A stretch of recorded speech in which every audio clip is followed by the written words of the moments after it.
back to A Second Chance. My name is Philip Jones. Mr. Cook is my co-host. Mr. Cook, how you doing today? Hello, everybody. I'm doing well. Good, good, good. Today we have a great story coming from an awesome person, Lily Schultz, and we want to jump into this story and get everything that she's willing to give us. So, Lily, how are you today? I'm doing well, thank you. Good, good, good. So let's get straight to it. The floor is yours, Lily. Go ahead. Yeah. So, okay, so I'll just start. I'm 24. I'm from Wisconsin. And so the way that I like got into the donation and like how this became like a thing in my life was not this past June, but the June before that, we found out my dad was sick. He had end stage liver failure, and they kind of told him right away like he's going to need a liver transplant. We weren't aware if he was going to be able to get a live transplant or not, like what that looked like. It was kind of all just thrown at us. And so I immediately was like, well, I'm the one that like has to like I have to give my dad my liver. I have to like save his life. He's like my best friend.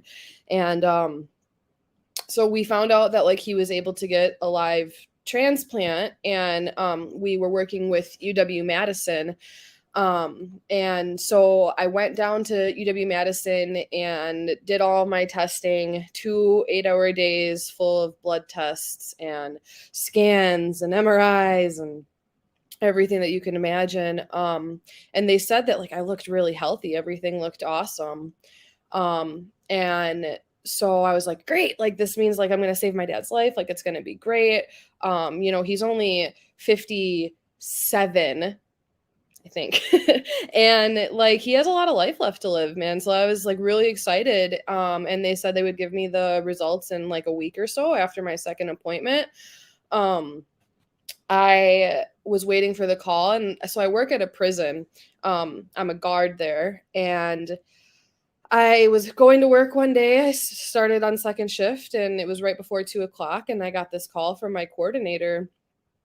And she said, yeah, Lily, everything looks really good. Like you look really healthy. But the team has decided that you're too small to donate to your dad. They said that like my organ, my liver wouldn't grow big enough to what my dad's body needed. And like I just remember like my body shutting down. Like I was pulling into the parking lot when I got this news. And as a prison guard, like you have to be on the straight and narrow. Like you can't really show a whole lot of emotions. Like you have to, you don't want to like let the guys on the inside know that like you're feeling a type of way, because that's when like they start taking advantage of you. So I broke down. I just started crying, and I didn't know like how to feel or what to do, because we didn't really have another option for my dad. And my coordinator said like you're really healthy, like I'm really sorry you can't donate to your dad, but like just keep live donation in the back of your mind. Like, and immediately like I'm crying on the phone with her. I haven't talked to anybody yet, and I'm like, well, I still want to donate. Like I have to talk to my family, but like I still want to do this. And she sounded like really hesitant. She was like, okay, just like don't really worry about it. Just keep it in mind, but like you need to like feel this and process this. Like it's kind of it's a big thing to just have been told. So I got off the phone with her and I called my mom right away.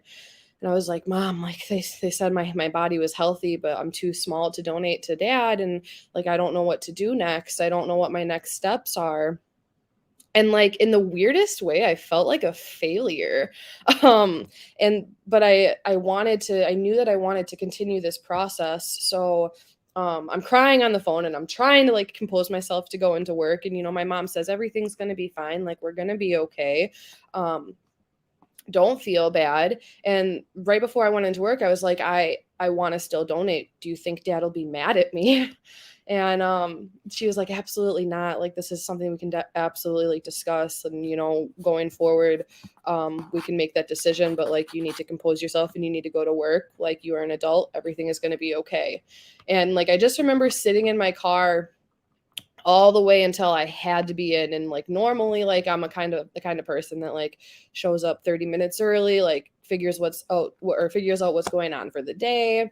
And I sat in my car to the last minute this day, and I didn't know what I wanted to do next. But I knew that like the struggle that my family had gone through since we found out my dad was sick, and finding somebody to transplant was, awful. And I never wanted anybody to feel that way again. And I knew that like if I had the opportunity to help a family not feel the way that we felt, I would take it.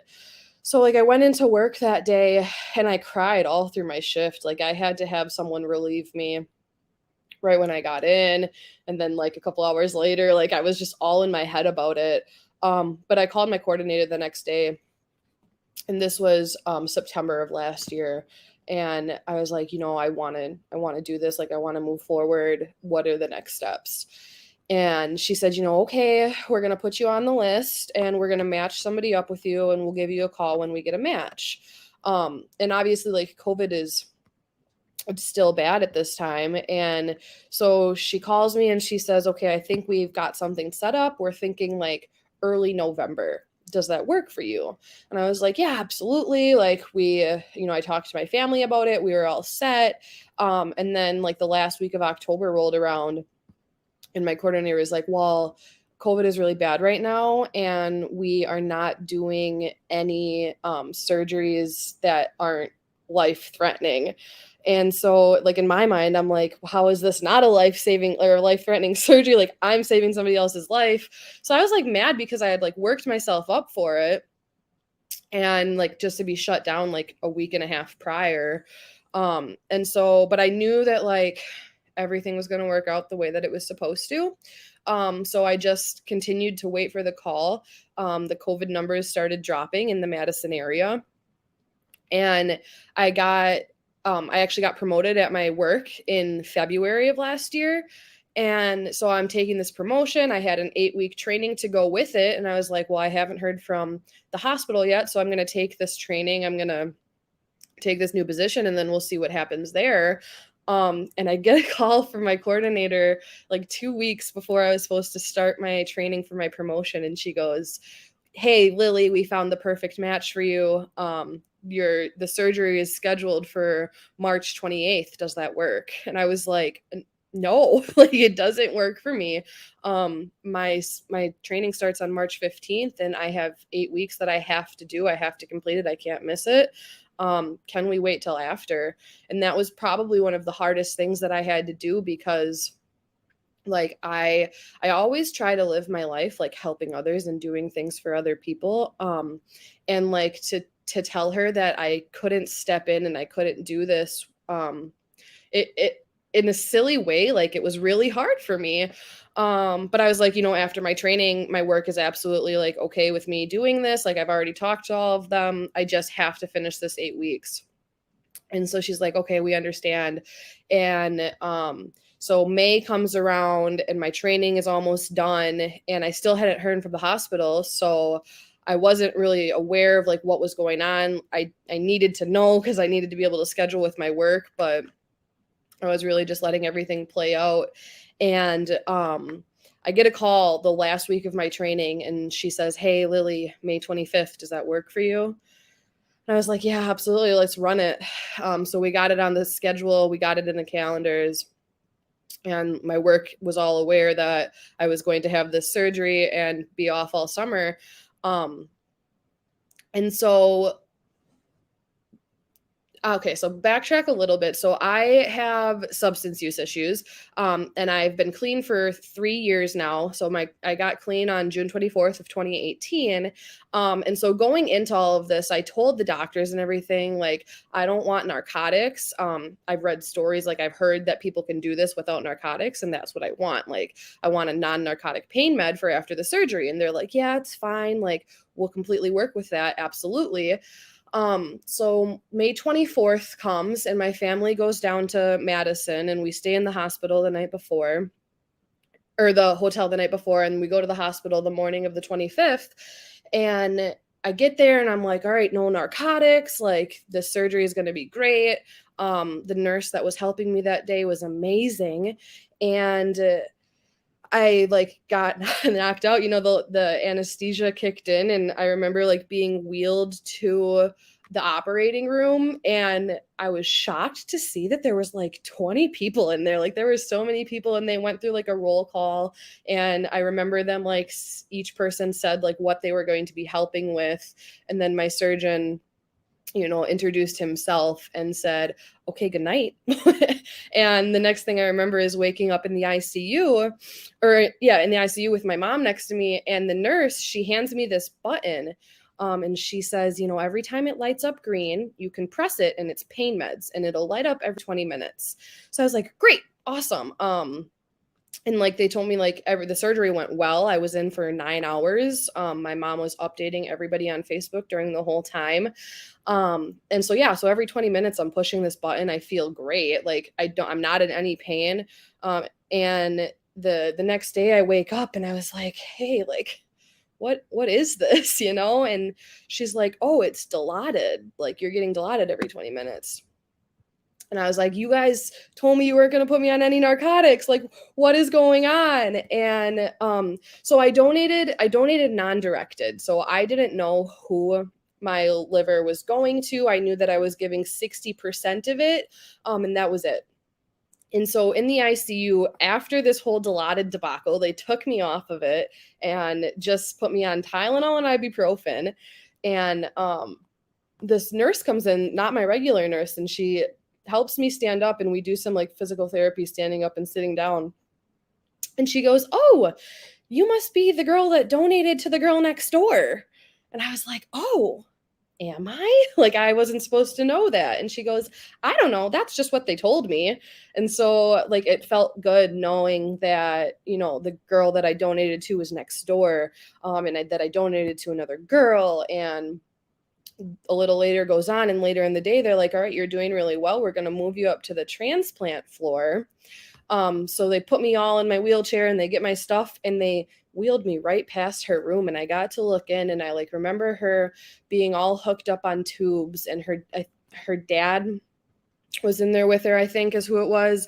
And I just felt a sense of like, I don't know, joy. And I get up to the transplant floor, and they're all just so amazing. And the nurses were yelling and fighting about the Dilaudid debacle. And they just took really good care of me. And so I was in the hospital for 5 days. And some of the nurses like would slip information to me, this girl is not much older than you and she's doing really well, and she's also on this transplant floor. So I'm going for like 2 or 3 walks a day in the hallways, because I know I'm not supposed to know who she is, but like I let my curiosity get the best of me, and I wanted to like bump into her. And I never did, but I just had a really good feeling that like things were going well for both of us. I don't remember a whole lot of the hospital stay, like just bits and pieces of like the walking around, and the food was awful. And then on day 5, I remember my team coming in and saying like, you can go home. You're doing great, like, and we'll get you discharged, and you can recover the rest of the summer at home. So it was a Friday. And they discharged me from the hospital. I just remember being like super uncomfortable. Like my body just felt very uncomfortable, and I felt like I could feel this empty space inside of me. And, it was just one of the weirdest sensations. And so it's a 2-hour drive home. So we get home, and I just slept. Like I slept a lot my first week, but I remember like crying all the time because like I was just so uncomfortable. Like I'm a stomach sleeper, and I like couldn't sleep on my stomach anymore. And I can't sleep on my back. Like I just absolutely cannot. So like the recovery was really hard for me because I wasn't sleeping. Like I had no appetite for anything. And so the first 3 weeks were just really hard. And I remember thinking like, I can't regret doing this because I know I saved someone's life. But if I had to do it again, I don't know if I would. Like, I know that, like, logic or theoretically, like, I would, because I know that, like, it's a good thing to do, but I don't think I would want to remember the the experience that I had. So if I could do it, like, and not remember anything I went through, I would do it again. Or I would, like, absolutely do it again if they, were like, oh, surprise, like, you can donate the regrown liver to your dad or something. I would go through it again for sure. But it was a really uncomfortable experience. And after weeks, Lily, yeah. can I ask you a question? Let me jump in real quick. Um, how old was your dad when he started experiencing liver failure? So my dad, he contracted Hep C in the 90s through a blood Mm, transfusion. okay. And I think they caught it like early 2000s, but Hmm. not before, they realized that he had Hep C and it was attacking his body. So they put him on treatments, and they thought that it worked. So we thought that everything was fine and it was all good. And he went in that June for testing and stuff, and it turns out that, like, he was end stage liver failure and it had completely attacked his body. Okay, okay. And let me ask you another question. What made you still want to donate after they tell you that you're too small and everything, and you still want to? That's pretty courageous right there. I got to give you a lot of love for that because a lot of times people look for the out. They kind of look for that. Hey, I can't do it because of this, and they just leave it at that. So that reminds me of a lot of my donor ways. So what made you still want to do that? That's pretty remarkable. I just knew that, like, we had such a hard time trying to find a donor for my dad. Like, I would, my whole family, we all signed up to try and be donors, but they all got, like, kicked off in, like, the first stages of the process. They never even made it down to the hospital. And so, like, I knew that I was given this opportunity to, they told me I had a healthy body and everything, a healthy organ, so I didn't want anybody else to suffer the way that we'd been suffering and, like, struggling to find somebody for my dad. Right. So and that was that's an incompatible transplant, liver transplant. So so I'll just give you a little bit about me. I was in the 6-1 ever with a kidney. The 6-1 ever. National Geographic did a documentary on me when I was doing mine. And so did your dad receive his kidney, liver the same day that you gave yours? No, my dad is still on the transplant list. We're still waiting. Okay, okay, that's all I want to know because with ours, they've took all 6 of us and 6 of the recipients, and they did it all on that same day, and that's what I wanted to know. So, but they got him in the what is called like they got him in the list when it comes up that he'll definitely get one though, correct? No, he's just on a live transplant list, and if anybody ends up matching with him, like, family wise or friend wise, then he'll get it. But So there's you like there did was yours. no there was no, like, transfer program where, like, if I I got do you. this, somebody I else will got do you. it for him. So what you're called is an altruistic. That's what you were. You were an altruistic donor. You just Yeah, but and so you didn't give it up so he could get one. You just wanted to give one. I yeah, got you. Okay, I didn't know that. I thought from what it sounded like you was giving one so your dad could get one. But okay, I got you on that. All right, yeah, that's pretty awesome too. That's good. yeah. Go ahead. Go ahead. Go ahead. Continue on, Arthel. Okay. So anyways, okay, so 3 weeks goes by and I go back to the hospital for my checkup with my surgeon.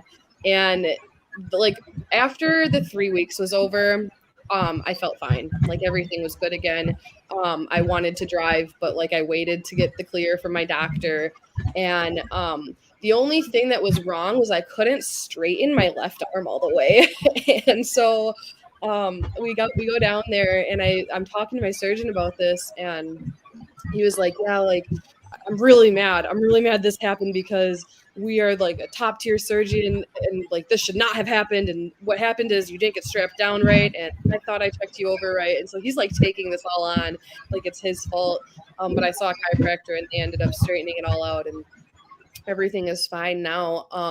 So he was able to tell me at my 3-week checkup that the girl who got my liver is recovering still really well and doing great, and that everything looked great with her. And so yeah, since then I've still been off work. I go back on the 30th, and after my 6-week mark, they cleared me to like go back to everyday life. So I started working out again, and like the biggest difference was like I had no muscle. I lost all my muscle from like laying and not doing anything, basically being on bed rest for that first 3 weeks. And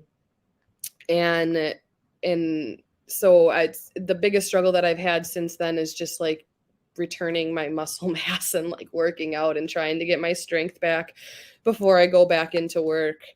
And yeah, I've just been like super grateful to like have been given this opportunity and like to have a job with the state where they have a living donation like program where I was still able to receive paychecks from my work because of this like surgery that I had.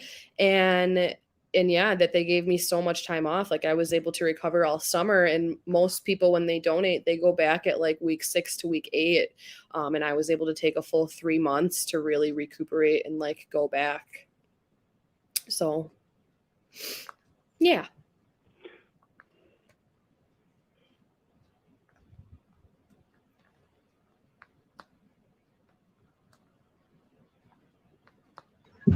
That's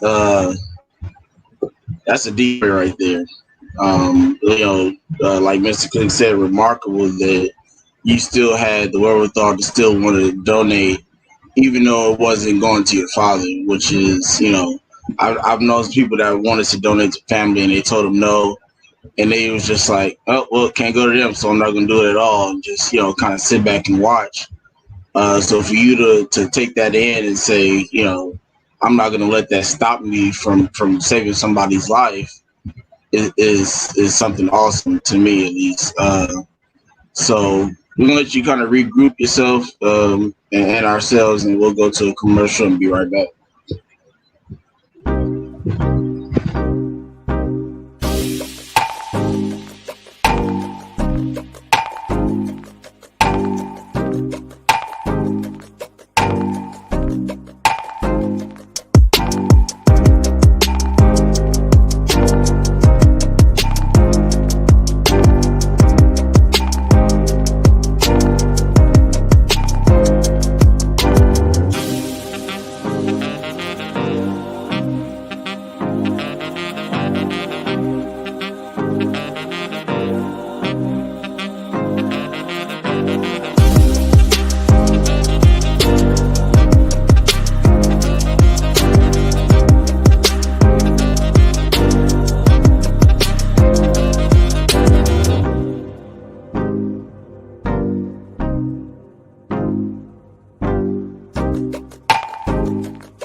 Hello, welcome back to a second chance. Before we get into these questions, I just want to pop this up here real quick. Uh, yeah, I would have did the same thing if that was my dad also. But Bob, to answer your question, she is amazing, 100% for sure. And we're praying for you that this transplant comes soon for you, most definitely. Um, so that's funny because that's actually who I was getting ready to ask you about. How is your dad right now, waiting for this transplant? Yeah, so I mean, he has his good and bad days, and that's kind of what we call it. Some days he wakes up and he's in a complete fog, and it's not anything more than just him sleeping all day. And some days he has days that are so good that we can take our motorcycles out and go for a ride, and be able to enjoy the weather and that kind of stuff. So, and it really just ebbs and flows, and we never really know what the next day is going to look like. So we just kind of take it day by day, and like we're just super grateful for every day that we get with him. Going back to your surgery, you said your arm, was that the nerve damage that happened? Did the doctor say what was going on? He said that his thought was somehow I was strapped down wrong or somebody leaned on me the wrong way, and it just pinched a nerve. So my chiropractor within like 4 weeks was able to straighten my leg. Like basically my ligaments were just like really, really tight is what he said. And so that was able to be fixed within a month. Now let me ask you this though, did you you still had to give 60% of your liver to another girl kind of your size? They still had to take 60%. That's what they said. Yeah, they didn't tell me like if she was my size or not, and like I said right away, I didn't know if it was a girl or not. They just said 60%. That's what it's going to be, and then ended up being she. I mean, and I didn't really get a great look at her because she was in the hospital bed, but like Right. I can't imagine she was much bigger than I am. Did the doctors ever tell you that your liver will regenerate? Did they ever say anything to you about that? What did they say to you? They did, yeah. So within 6 weeks, it was back to like working like a normal liver should, and then Right, within 1 year, it'll be completely regrown, like nothing ever right, happened. right. That's amazing about the liver. The lungs are like that too. The kidneys do regenerate, but not as much like the lungs and the liver. They give just a lobe of the liver, and like you said, it will come back. That's an amazing organ. If you Yeah, do the it's study of it, incredible. yeah, it's incredible. You know, and it's so incredible. That's why I have to give your dad a lot of love. Living and fighting the way he is right now with liver failure and things like that, and still doing his thing. I commend him on that. Tell him for me to stay strong because that's a challenge right there. I take it from me. I did over 10 years of dialysis, but what he's doing is pretty remarkable, staying strong. And I hope they get that for him pretty soon. Yeah, he's doing well. He's super strong and just handling it like super humbly. And we know, like we're not like super religious, but like we do believe in a God, and like we know that Yeah, God's got us, and right, that's all we have to keep reminding ourselves is that like everything works out the way that it's supposed to, and God right. is good and good is God, and if it's not good, then it's not God. Yeah, I can attest to that. So, I have kind of a two-part question because, well, this is actually one. So, you said that in the beginning that it was kind of a non-thought process for you to want to have to donate to your dad. Do you have any other brothers and sisters, or are you the only child? Yeah, so I have an older brother and a younger brother. And my older brother also has liver issues. And my younger brother, he's only 19 and he's kind of skinny. So when we like found out my dad was sick, I immediately thought that like it had to be me. Yeah, My little brother is, and I wouldn't have wanted to like put that on him, like at 19 years old to have to go through that. And that's like kind of his thing, like if he decides one day he wants to try and test and see, but at 19 years old, like I couldn't ask anybody, and I couldn't ask anybody regardless of their age. But yeah. No, I understand. I asked that question because I was kind of in the same predicament when I was in the process to get my kidney, and immediately I was like, when they said that, living family members are easily 9 times out of 10 a match. I was like, it's either gonna be my mom or my dad, because I'm not gonna ask my brother or my sister, because my brother and my sister is so much younger than me. All of them I'm the oldest, so they're all much, much younger than me, and I would never ask them to go through that, just for me, when they have their whole lives ahead of them. So, but for you to think as quickly as you did is awesome, because I know some people would have been looking around like, well, who's it going to be? Who's going to raise their hand? Who's going to do this? But you were quick to kind of step up and just say, I'll do it. It was like a non-thought process for you, which is awesome. It says a lot about who you are as a person. So, so my next question is, how did you feel when you were able to, I guess, hear some here's and there's about the person that you donated to? You were able to see them for a second. You got the information after the fact of them recovering well. How did that make you feel? Honestly, it made me feel amazing. I went into it knowing or thinking that like I wasn't going to know anything about this person, and that I was just doing a good thing, and that made me feel good to begin with. I didn't know if my liver was going to take. I didn't know if this person was going to, and I still don't, if she's going to treat her, the second chance essentially that I gave her, well. She could not treat it well, and that's on her, and I felt really, really good to know that like this process is working. Right. And yeah, I was I was reading some stuff, and I'm not really sure like what the truth is behind it. I'm on a Facebook page with different donors and stuff, and people were saying that since the transplant, they had like adapted to um their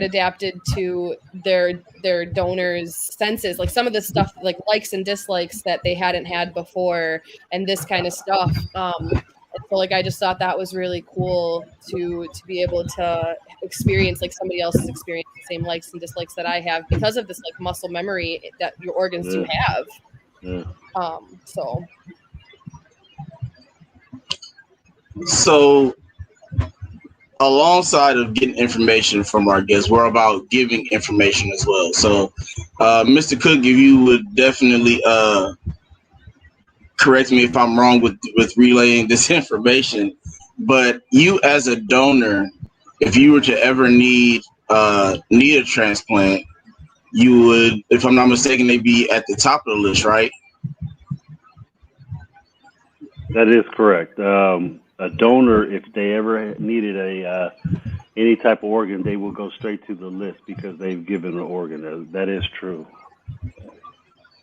So it's you might have had to deal with that pain that you were talking about, which is kind of something me and Mr. Cook know all too well about. But in the end, if it ever needed to come back to you, it would come back without a problem. Which is one of the things I think is a great thing for donors, because they're putting their lives on the line as well to donate to someone to save their life, and could possibly end up in that same situation. So, I think that's something great that they were able to put into effect. So, Ms. Cook, you have any questions? So did they give you? So I know you're the donor. Did they tell you any after things to look for? Like, do you have to take any kind of medication, anything like that?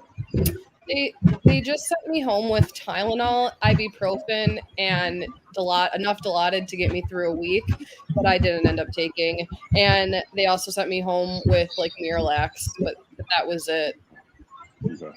Do you have any checkups you have to do like once a year, anything like that, for a liver checkup? Yeah, so I had my 3 week, 6 week. I have a 6 month, 1 year, and then every year after that. Right. How are your incisions healing? Are they healing pretty good? Yeah, my scar is awesome. I love Yeah. it. I like show anybody every chance I get. It's super cool, and that was like something I was kind of worried about before. That was like kind of my only concern was like, what if I don't like my body after Right. this? Right. And I love it.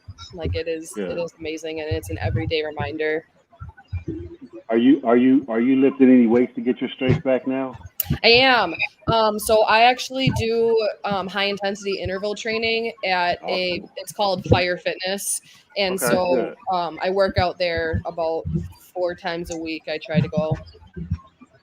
Could you tell the difference with your energy?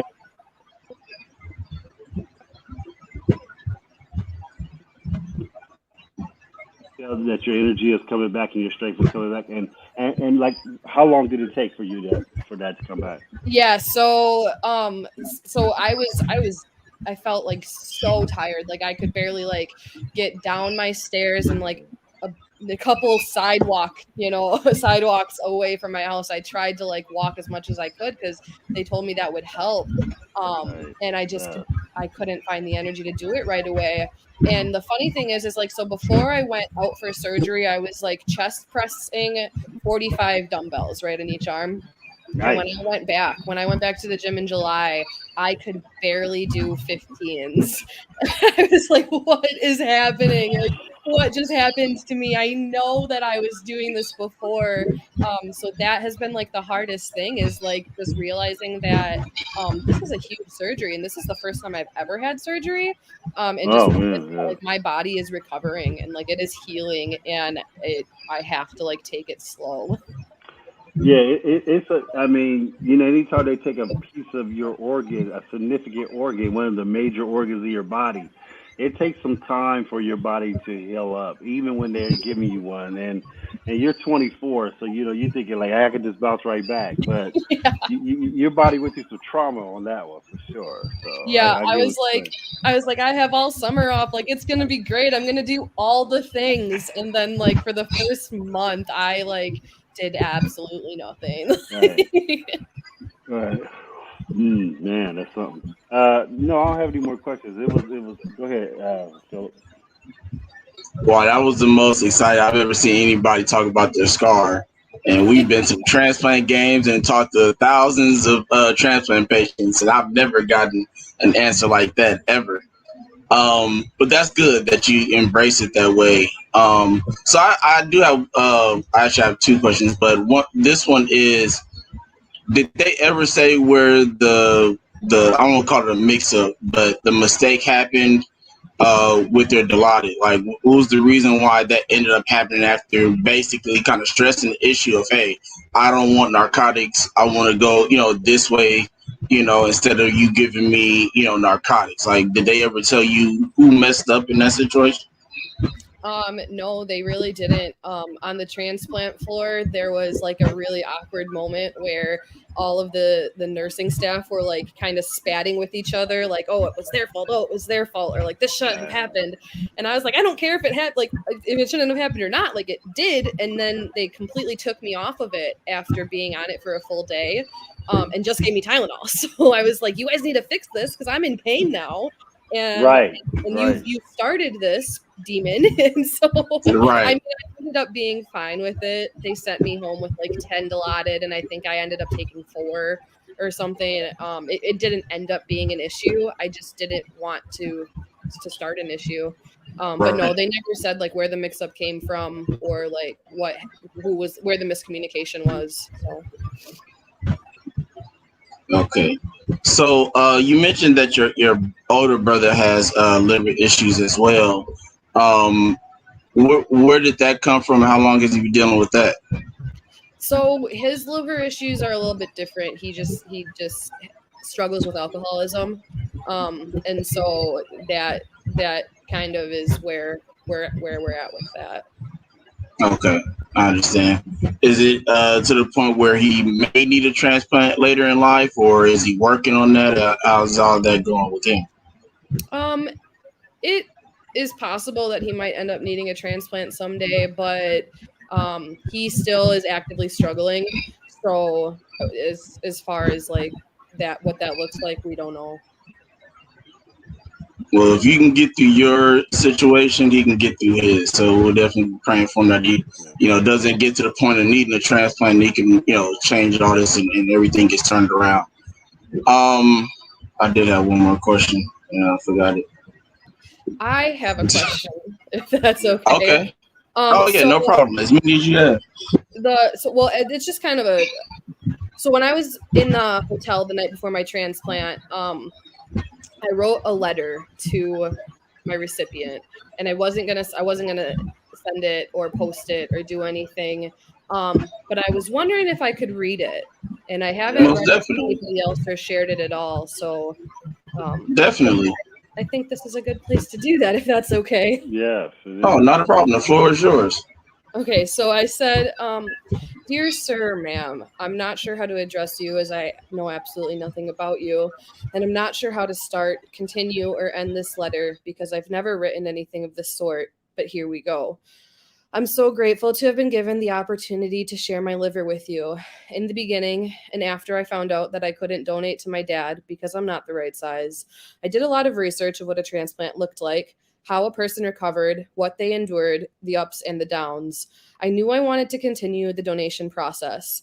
My only thought was, and still is, if I've been told I have a perfectly healthy liver and I can help someone that not struggle like my family and I are to find my dad a liver, then why wouldn't I step up and do my part? I truly see no other option. And that's not to say that I feel forced into this, because I absolutely 100% do not. I just feel like it's the right thing to do, and the opportunity presented itself. So anyways, going back to my research, I read that sometimes the recipient can experience similarities in likes and dislikes from the donor, something about muscle memory from an organ. So I thought I'd share a few things with you. I love veggies and dip. The French onion kind, to be specific. My favorite color is purple, and I absolutely love the smell of gardenias. I cry at any sad part of a movie, book, TV show, or the like, and laugh at everything remotely funny. I've found a new love for working out and love to swim and be where it's warm. Living in Wisconsin can sometimes be hard for that.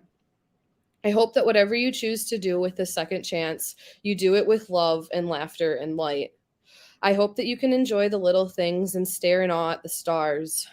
When I was in the military and struggling missing home, my dad always said, we're both under the same moon, so when you miss me, look up at the sky, find the moon, and know I'm looking too. I hope that if you ever find yourself in doubt or sad or struggling, that you too can look up at the moon and know it will be okay. Cheers. Awesome. Wow.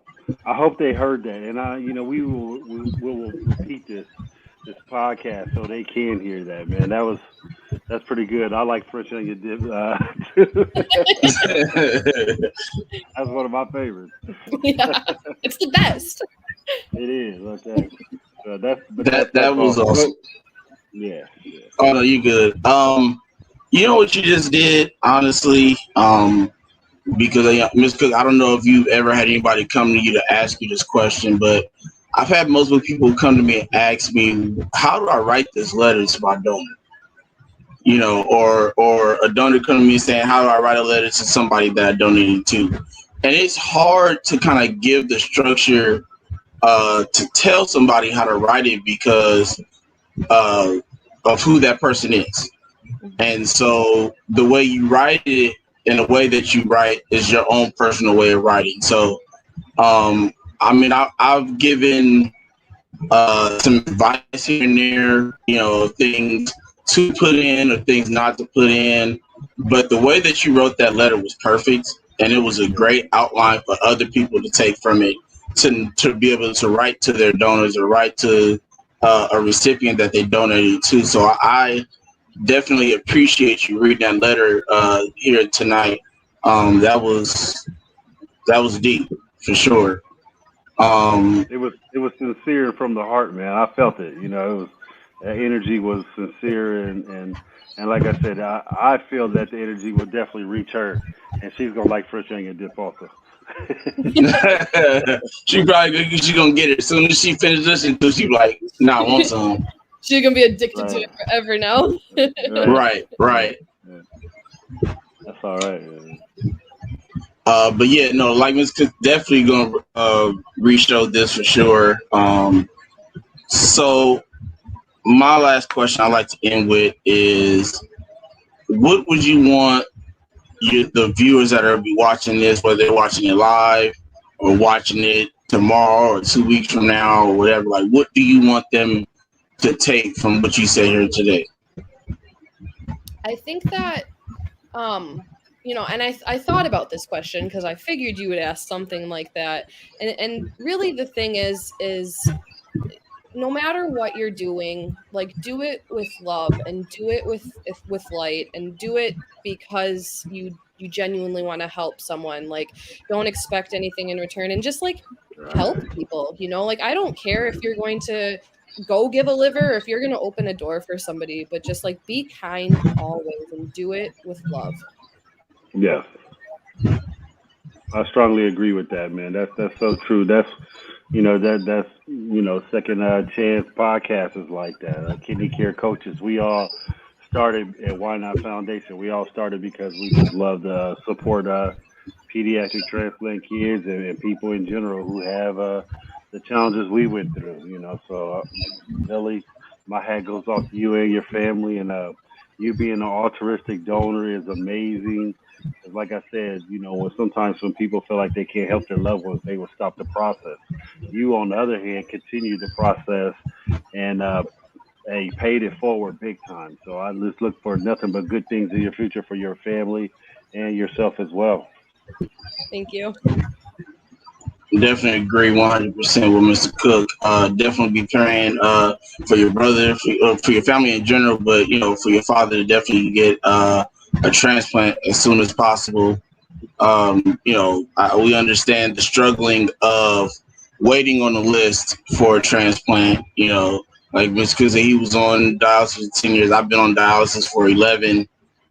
Started August 1st, so it's a process that we don't wish that to go through or wish on anybody else to have to go through, no matter what type of relationship you have with somebody. It's not something that you like to watch somebody go through. And I've watched friends, family. My grandmother, the last couple of years she was here on earth, had to do dialysis as well. So it was when I had to do it, it was kind of hard for me because actually all I thought about was her. So, but definitely hoping that everything continues to go well for you, your liver regenerating and growing back, and whoever your recipient is. I definitely hope that she heard your letter here today that you read, and I hope that she's doing well recovery wise, and getting back on her feet. So. Thank you again, Lily, for coming on and sharing your story today. We definitely appreciate it 100%. Mr. Cook, thanks again. I know you out there having a good old time right now. Happy early anniversary, my brother, you and your wife. Please continue to enjoy yourselves. I'll plan the same for you, Lily, because you said you like the ocean and everything. So I'll tomorrow morning I'll be out there playing in the ocean for you. I'll live vicariously through that. Awesome. Well, everybody, you heard this wonderful story from Lily. She made the selfless act to continue to go through with donating her liver, even though it didn't necessarily go to the person that she wanted to go to. It was still able to save somebody's life. We'll be back next Sunday, same time, 8 o'clock Eastern time, 5 o'clock Pacific time. Please visit the Second Chance store, bonfire.com/store/a-second-chance/ and we will see you all next week. You guys have a wonderful night. Bye. Thank you.